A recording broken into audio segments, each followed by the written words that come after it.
प्रिय छात्रों, आपके अपने ही YouTube चैनल में आपका बहुत बहुत स्वागत है। पीछे क्लास में हमने आपको टाइम एंड डिस्टेंस दिखाया था। आज हम आपको लेके आए हैं एक नया चैप्टर रेल, वो भी इतने एकदम आसान और बेसिक कंसेप्ट के साथ। एक बार आप देख लेंगे तो कभी आपका रेल क्वेश्चन किसी भी कंपटीशन एग्जाम में फंसेगा नहीं। हम आपको एकदम शुरू से बेसिक से लेकर पूरा एक लेवल तक का सारे क्वेश्चन दिखाएंगे। बस आप ध्यान पूर्वक कॉपी कलम लेकर भी बैठ सकते हैं ताकि आप नोट करते चलिए। देखिए, रेल चैप्टर बनाने से पहले, चैप्टर को हमें क्वेश्चन देखने से पहले कुछ बेसिक चीजें देख लेते हैं। जैसे अगर एक रेलगाड़ी एक व्यक्ति को पार करने की बात कहता है, एक खंभा की पार करता है या पोल सिग्नल, तो उस समय रेलगाड़ी का लंबाई जितना भी दिया रहेगा वही दूरी। इसको ऐसे समझिए, एक रेलगाड़ी छोटी तो होती नहीं है, उसका एक लंबाई होता है 100 मीटर, 150 मीटर, 200 मीटर। तो अगर किसी खंभे को पार करती है तो खंभा का तो लंबाई 1 मीटर से कम हो गया, और रेलगाड़ी जब उसे पार करेगी तो पूरा अपना लंबाई लेकर पार करेगा। इसलिए खंभा का लंबाई कुछ नहीं होगा, रेलगाड़ी जब पार करती है तो रेलगाड़ी की लंबाई ही दूरी बन जाता है। इसलिए हमने छांट के लिखा है कि एक व्यक्ति को पार करती है, खंभा को पार करती है, पोल को, सिग्नल को, तो दूरी हो जाता है रेलगाड़ी का लंबाई। लेकिन यही रेलगाड़ी यदि दूसरी रेलगाड़ी को पार करे, नदी को पार करे, पुल को पार करे, प्लेटफॉर्म को पार करे, तो उस समय दूरी रेलगाड़ी के लंबाई के साथ साथ जिस चीज को पार करे, दूसरी रेल को, नदी को, पुल को, प्लेटफॉर्म को, जिसको भी पार करे उसका लंबाई यहां पर जुट जाता है, वही हमारा दूरी बनता है। अब आप इसे ऐसे समझिए कि कभी किसी वस्तु को जिसको 1 मीटर से कम माना गया है उसको रेलगाड़ी पार करे तो उसी की लंबाई दूरी हो जाता है। लेकिन 1 मीटर से ज्यादा की अगर वस्तु को पार करे तो रेलगाड़ी का लंबाई और उस वस्तु का लंबाई दोनों जुट जाता है, वही हमारा दूरी हो जाता है। अब आगे चलते हैं। आगे देखिए, अगर 50 किलोमीटर प्रति घंटा रेलगाड़ी का चाल हो, सपोज एक क्वेश्चन ऐसे लिखे हैं, तो समझ जाइए कि हमारा दूरी जो किलोमीटर प्रति घंटा में दिया हुआ है वो बताता है कि दूरी आपका किलोमीटर में है या हो सकता है, आगे अगर दूरी पूछा होगा तो हो सकता है किलोमीटर में।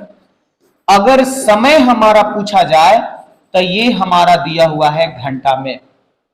अगर आपका किलोमीटर में चाल दिया हुआ, हो सकता है कि दूरी आपका दे दिया हो मीटर में, तो या तो किलोमीटर प्रति घंटा को मीटर प्रति सेकंड में चेंज करना होगा, या दूरी जो हमारा मीटर में दिया हो उसे आपको किलोमीटर में बदलना होगा। क्योंकि यही चाल जो है वो हमें बता देता है कि दूरी किस में होना चाहिए, समय किस में होना चाहिए। या तो दूरी समय को आप बदलिए या चाल को डायरेक्ट बदल दीजिए। तो चाल को बदलने के लिए हम लोग क्या करते हैं, देखिए, अगर चाल हमारा किलोमीटर प्रति घंटा में हो और जरूरत पड़ गया मीटर प्रति सेकंड के लिए, तो इसमें आपको गुणा कर देना है 5/18 से। जैसे 5/18 से गुणा करेंगे चाल बन जाएगा मीटर प्रति सेकंड में। लेकिन अगर मीटर प्रति सेकंड में दिया हो तो इसको 18/5 से अगर हम लोग गुणा कर देते हैं तो ये बदल जाता है आपका किलोमीटर प्रति घंटा में। अब आप इस तरह से समझिए, किलोमीटर मीटर में किलोमीटर बड़ा होता है और 5/18 में हमारा 18 बड़ा होता है। यानी ये बड़ा वाले में छोटा से गुणा करेंगे, देखिए छोटा हो जाएगा, और छोटा वाले में बड़ा से गुणा करेंगे तो देखिए बड़ा हो जाएगा। एक अलग से हमने वीडियो भी बनाया था कि ये 5/18 कहां से आता है और 18/5 से। अगर चैनल को सब्सक्राइब किए हैं तो वीडियो सेक्शन में जाइए और ये देख लीजिएगा कि कहां से 5/18 और 18/5 आता है। अब देखिए, अगर दो रेलगाड़ी एक साथ एक ही दिशा में चले, अगर दो रेलगाड़ी है और एक ही दिशा में जा रही है, तो उस समय सापेक्ष चाल दोनों रेलगाड़ी का बीच के अंतर होता है, यानी घट जाएगा R1 माइनस R2। देख लीजिए, ये हो जाएगा सापेक्ष चाल। लेकिन अगर वही दो रेलगाड़ी विपरीत दिशा में जाती है तो उस समय इनका सापेक्ष चाल जुट जाएगा। देखिए R1 प्लस R2 सापेक्ष चाल जुड़ गया। अब सीधा सा याद रखिए, अगर हमारा एक दिशा में होगा तो सापेक्ष चाल घटेगा और विपरीत दिशा में होगा तो सापेक्ष चाल जुटेगा। अगर इतना बात ध्यान में रखे हैं तो अब हम आपको क्वेश्चन पर लेकर चलते हैं। देखिए हमारा क्वेश्चन दिया है, अब क्वेश्चन हम लोग देखते देखते हल कर लेंगे क्योंकि पीछे हमने सारा आपका कंसेप्ट बता दिया। दिया है कि एक रेलगाड़ी 90 किलोमीटर प्रति घंटा की चाल से चलता है और 180 मीटर की दूरी तय करने में उसके कितने समय लगेंगे। तब देखिए आपको लिखना है कि समय बराबर दूरी कितना दिया है 180 मीटर और चाल कितना दिया है तो 90, लेकिन ये किलोमीटर में, ये देखिए मीटर में, समय तो सेकंड में लाना है, तो इसमें आपको 5/18 से गुणा कर देना है। 18 से ये 5 बार में और आ जाएगा 180/25। जैसे ही से कटाएंगे 25 7 175 दशमलव लगेगा, 5 जीरो बनेगा, 5 दूना 10, आपका आंसर बन के आ जाएगा 7.2 सेकेंड। देखिए ऑप्शन में दिया हुआ है 7.2 सेकेंड, 7.2 सेकेंड हमारा आंसर। क्लियर है। अगला क्वेश्चन देखिए, दिया है 110 मीटर लंबी एक ट्रेन 12 सेकेंड में पार करने में खंभा को पार कर लेती है, तो ट्रेन का किलोमीटर प्रति घंटा में चाल कितना। एकदम सिंपल सा है, चाल बराबर दूरी बटा में समय, 110 बटा में 12, लेकिन ये मीटर में और ये सेकंड में दिया हुआ है तो चाल मीटर प्रति सेकंड में ना आएगा। इसको किलोमीटर प्रति घंटा में बदलने के लिए 18/5 से, देखिए 6 से ये 3 बार में, 6 से 2 बार में, 2 5 10 से 0 खत्म, 11 तिया आ गया 33, ये किलोमीटर प्रति घंटा में आएगा, इसलिए आपको अपना आंसर दे देना है 33 किलोमीटर प्रति घंटा। क्लियर है। देखिए अगला क्वेश्चन थोड़ा बड़ा है लेकिन घबराइएगा नहीं, बहुत आसानी से बनेगा। दो रेलगाड़ी एक ही दिशा में 56 और 29 के चाल से चलती है। तेज वाली रेलगाड़ी धीमी वाली रेलगाड़ी में बैठे एक व्यक्ति को 16 सेकंड में पार कर लेता है, तो तेज वाली रेलगाड़ी का लंबाई कितना। जब धीमी वाली में व्यक्ति बैठा हुआ है तो तेज वाली का ही लंबाई निकलेगा और उसी को हम लोग दूरी कहेंगे। तेज वाली रेलगाड़ी का ही लंबाई निकलेगा और उसे हम लोग दूरी कहेंगे।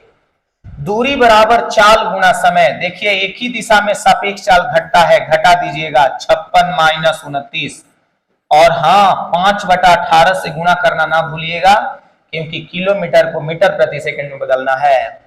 समय दिया है 16 सेकंड, तो यहां पर गुणा कर दीजिएगा 16 से, कटा भी दीजिए 2 से 8 बार में, 2 से 9 बार में, लेकिन इसे जब आप घटाइएगा तो आपका 27 आ जाएगा। ये 5/9 गुणा 8, 9 से देखिए ये 3 बार में, और जैसे ही गुणा करेंगे 5 या 15 8 120 मीटर।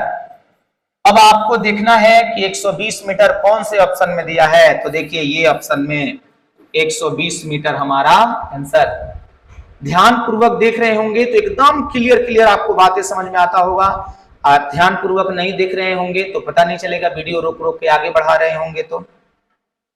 देखिए अगला क्वेश्चन दिया है 78 किलोमीटर प्रति घंटा की गति से एक रेलगाड़ी 27 सेकंड में 450 मीटर लंबे प्लेटफॉर्म को पार करती है, तो रेलगाड़ी का लंबाई कितना।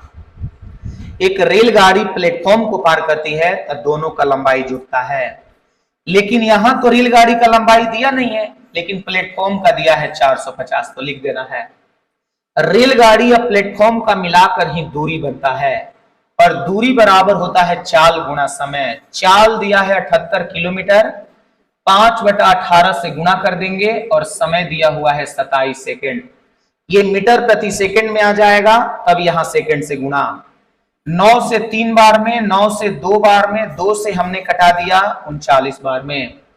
5 या 15 में 9 से करेंगे 135 होता है, और 15 या 45 3 48 और ये 58, 48 और 48, 5 या 15 135 13 होगा, और ये हमारा बन जाएगा 15 या 45 और 3 48 10 58। ये r प्लस 450 बराबर आ गया 585। यही 450 जाके घट जाएगा, जैसे ही 450 घटाएंगे रेलगाड़ी का लंबाई बन के आ जाएगा 135 मीटर। देख लीजिएगा ऑप्शन में कहा 135 मीटर दिया है, वही हमारा आंसर बन जाएगा। ठीक है, इस टाइप का क्वेश्चन भी आप बनाइएगा, आपके सारे के सारे क्वेश्चन बन जाएंगे, कहीं एक भी क्वेश्चन नहीं फंसेगा। देखिए, दो रेलगाड़ी 42 किलोमीटर प्रति घंटा तथा 84 किलोमीटर प्रति घंटा की गति से समान दिशा में चल रही है।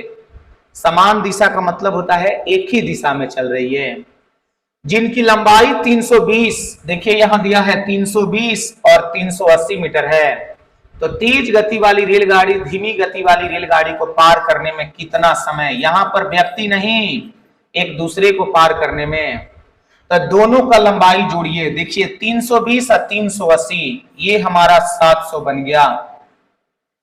ये 42 किलोमीटर 84 किलोमीटर समान दिशा का मतलब होता है एक ही दिशा, और एक ही दिशा में सापेक्ष चाल घट जाते हैं। 84 में से 42 घटा देंगे, देखिए 42, लेकिन 5/18 से गुणा करना ना भूलिएगा।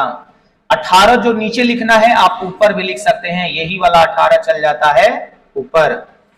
तो देखिए अगर हम लोग इसे कटाते हैं तो 2 से ये 9 बार में, और 2 से ये कट जाएगा 21 बार में, 3 से 7 बार में, 3 से 3 बार में, 7 में 5 से 35, देखिए 20 बार में, और 20 दिया जैसे ही गुणा करेंगे आपका आंसर बन के आ जाएगा 60 सेकेंड। चूंकि सेकंड में ही पूछा है इसलिए आपको आंसर दे देना है 60 सेकेंड। अगर मिनट में पूछा होता ना तो 60 सेकेंड को ही हम लोग 1 मिनट कहते हैं, 1 मिनट आंसर दे देते। अब हमने आपको ये क्वेश्चन बताया, इसी टाइप का क्वेश्चन दूसरा आप देखिए, आपका एकदम आसानी से बन जाएगा। हमने तो पेन उठाया, आपको पेन भी नहीं उठाने की जरूरत पड़ेगी।